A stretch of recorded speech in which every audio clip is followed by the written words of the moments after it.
la parole aux collègues qui le souhaitent, en leur demandant de bien vouloir respecter un temps de parole limité. Le ministre de l'Intérieur est là depuis 16h30. Nous le faisons patienter, mais nous devons naturellement mener cette audition à bien. Et donc je vous donne la parole d'abord Monsieur Loïc Hervé pour 1 minute et demie. Merci Monsieur le Président, Monsieur le Directeur de cabinet. Ma question s'attache directement à la question de la sécurité du Président de la République et des services de la Présidence. Il semble que Monsieur Benalla a ou va restituer un téléphone crypté et vous nous l'avez confirmé. On sait aussi qu'Alexandre Benalla bénéficiait d'une habilitation secret défense. Cette habilitation est conférée après qu'une enquête a été menée sous l'autorité du SGDSN.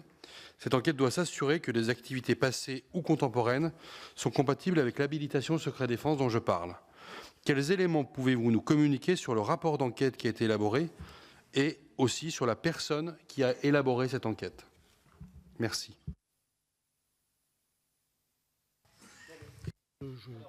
On va prendre les questions de manière groupée, Monsieur le Directeur, c'est plus commode. Monsieur Henri Leroy. Oui, très rapidement, Monsieur le Président, merci. Monsieur le Préfet directeur de cabinet, très rapidement, dans votre déclaration, vous faites ressortir en enquête préliminaire des indices graves et concordants de culpabilité. Et les enquêteurs vous ont entendu certainement sans prestation de serment, s'il n'y a pas de prestation de serment dans l'enquête préliminaire. Mais compte tenu de ce que vous avez déclaré ici, je pense que vous l'avez fait devant les enquêteurs, vous ont-ils dit ou vous ont-ils fait savoir, ou le procureur vous a-t-il fait savoir, si vous voulez bien nous informer, s'il requérait l'ouverture d'une information qui, là, est d'une autre dimension, puisqu'il y a un juge d'instruction qui est requis. Car de déclarations que vous avez faites devant la commission, effectivement, il y a bien des indices graves et concordants de culpabilité, pour lequel vous avez été entendu sur l'affaire Benalla. Merci, Monsieur Leroy. Madame L'Herbier. Oui, Monsieur le Directeur de cabinet, je m'y perds un peu avec tous ces passeports. Passeports de service, passeports diplomatiques. En fin de compte, y a-t-il vraiment des prérogatives spéciales, vraiment des choses extraordinaires concernant tel et tel passeport pour qu'on n'en sache pas plus? Existe-t-il un fichier particulier pour chacun d'entre eux? Et pourquoi Monsieur Benalla a besoin de tant de passeports, tout simplement, tout à fait naïvement, de par une fonction qui lui était telle? Et oui, Monsieur le Directeur, parfois nous convoquons le bon sens pour formuler nos questions. Il y a parfois des sources d'étonnement que je crois beaucoup de concitoyens partagent. Madame Esther Benbassa. Merci, Monsieur le Président. Vous avez déjà répondu à ma question, à la question que je vais vous poser, mais je voudrais m'assurer que depuis son licenciement, Monsieur Benalla ne s'est pas rendu à l'Élysée. Merci de cette question très précise, chers collègues. Monsieur le Président Caner. Et merci, Monsieur le Président. Monsieur le directeur de cabinet, tout d'abord, permettez-moi de compatir un petit peu avec vous sur de tels collaborateurs. Mais je vais faire la parenthèse. Vous êtes directeur de cabinet, donc vous êtes le patron de la chefferie. Saviez-vous que M. Benalla était le détenteur du seul téléphone Théorème de la chefferie, premièrement. Deuxièmement, est-ce que vous considérez que cette situation est normale au regard du fait que, sauf erreur de ma part, mais vous nous l'aviez dit à l'époque, M. Benalla n'était pas conseiller technique ni chef de cabinet adjoint, n'était que chargé de mission dans l'organigramme de l'Élysée? Je complète la question, Monsieur le Directeur. Est-ce que, quand le 4 octobre, le téléphone Théorème de M. Benalla a été désactivé, un autre téléphone a été attribué à la chefferie de cabinet dans l'attente de la restitution de l'appareil que M. Benalla a continué à détenir? Et qu'a-t-on fait dans l'intervalle, évidemment? Madame Haribey. Très rapidement, parce que la question vient plus ou moins d'être posée. 208, inventaire de tout ce qui était dans le bureau.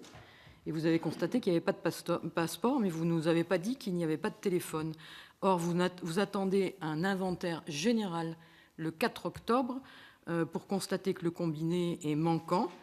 Donc je voudrais savoir ce qui s'est passé et est-ce que en fait la méthode de l'inventaire est systématique, comment elle aurait dû être utilisée et pourquoi entre le 2,08 et le 4,10 on ne s'est pas étonné de l'absence dans le premier inventaire de cet appareil. Monsieur Grosdidier. Merci, Monsieur le Président. Monsieur le directeur de cabinet, lors de notre précédente audition, vous nous aviez annoncé donc l'engagement de la procédure de licenciement de Monsieur Benalla. Vous nous avez dit que c'était effectif au 1er août, mais je voulais en être absolument certain. Donc, est-ce que cette procédure est bien venue à son terme? Mais est-ce qu'on a les éléments, je veux dire, de la notification du licenciement, le récépissé et le solde de tout compte pour s'assurer de l'effectivité?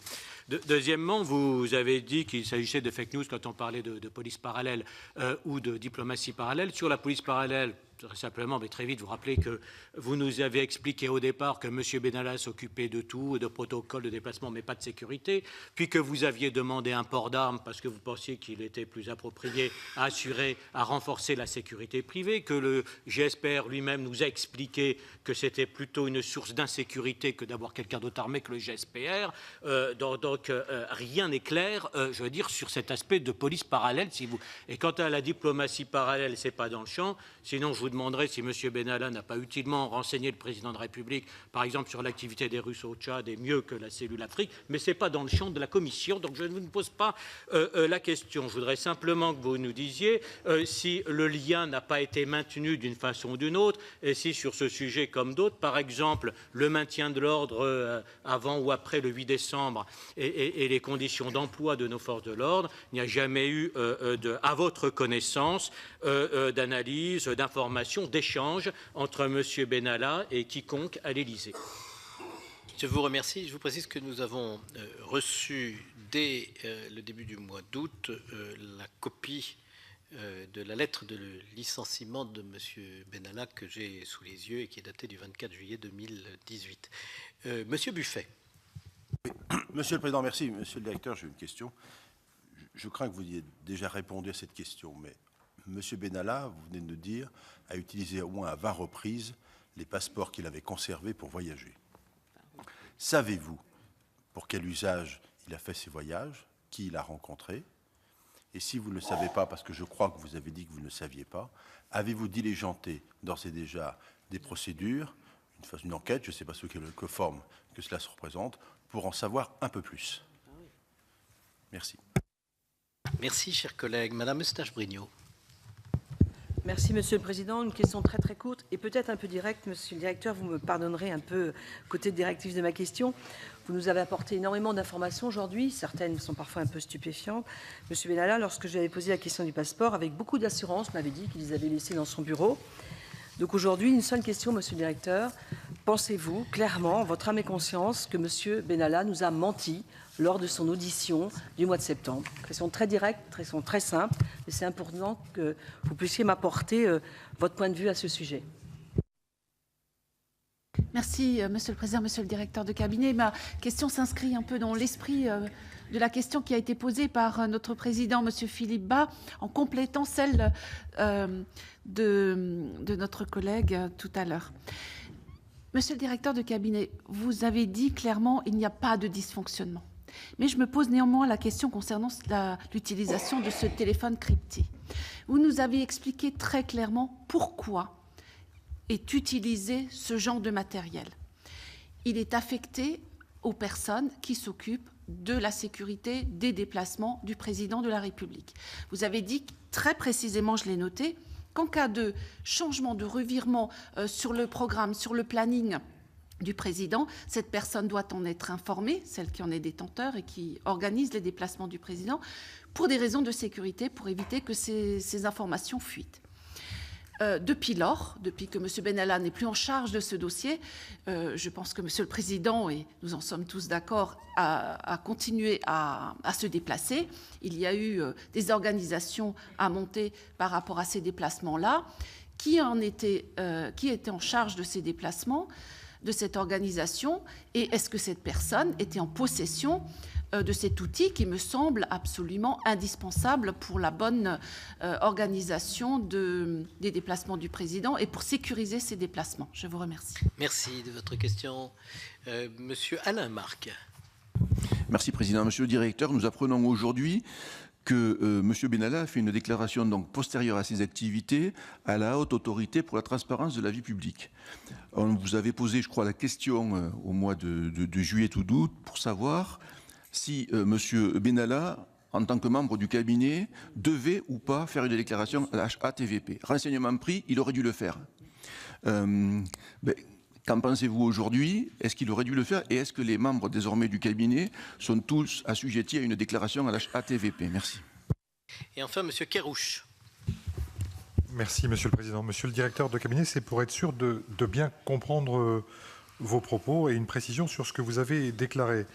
Vous nous avez dit, s'agissant des passeports de Monsieur Benalla, je vous cite, c'est un monsieur qui a utilisé régulièrement des faux pour obtenir des titres officiels. Je voudrais savoir une chose très simple. Est-ce que vous faites référence à la lettre dont vous avez parlé en tête du chef de cabinet ou est-ce que vous faites référence à d'autres facultés qu'aurait utilisé M. Benalla pour travestir des documents?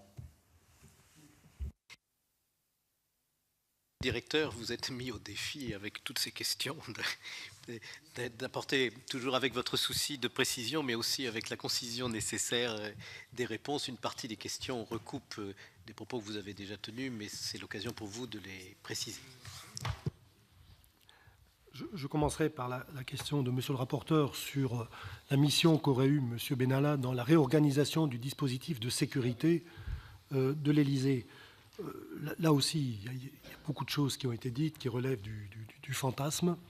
Monsieur Benalla n'était pas en charge de la réorganisation de la sécurité du président de la République. Cette mission, elle échoit au directeur de cabinet du président de la République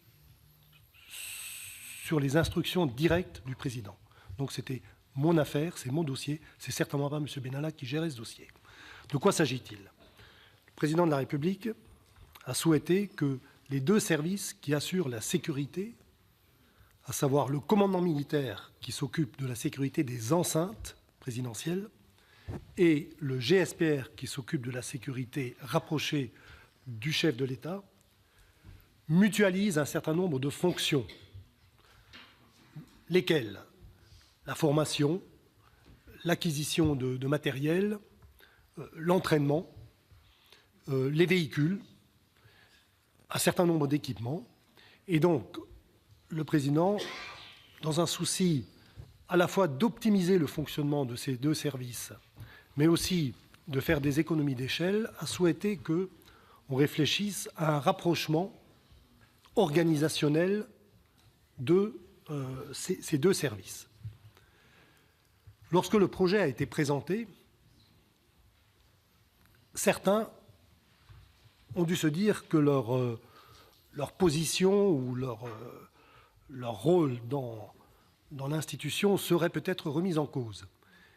Et un procès nous a été intenté sur le style « on veut couper le lien avec le ministère de l'Intérieur alors que les personnes qui assurent la sécurité du président de la République sont des policiers et des gendarmes et le resteront. Et il n'y aura pas d'autres personnes qui assurent la sécurité du président de la République que des policiers et des gendarmes. Donc, premier procès, on veut couper les liens avec le ministère de l'Intérieur. Deuxième procès, on veut créer une milice, une garde prétorienne autour du président de la République.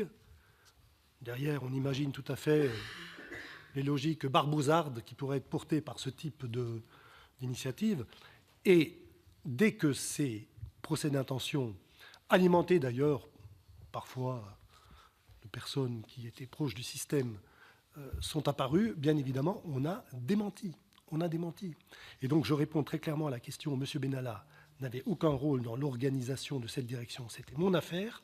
Il est vrai que pour mettre en œuvre ce rapprochement, on a créé des groupes de travail composés de policiers, de gendarmes et de collaborateurs de l'Élysée qui travaillent directement avec ces services pour organiser les événements présidentiels. Donc il y avait dans ces groupes de travail des personnes de la chefferie. Et donc, il n'était pas normal que M. Benalla, mais aussi d'autres cadres de la chefferie, participent à ces groupes de travail. Le dossier secret défense. M. Benalla a été habilité secret défense, donc il y a une enquête qui a été faite. Au moment où je vous parle, Monsieur le Sénateur, je ne connais pas l'enquête, mais j'ose espérer que la personne qui a fait l'enquête est une personne sérieuse, donc l'enquête a dû être faite sérieusement. Et voilà, donc je ne peux pas vous en dire plus en cet instant.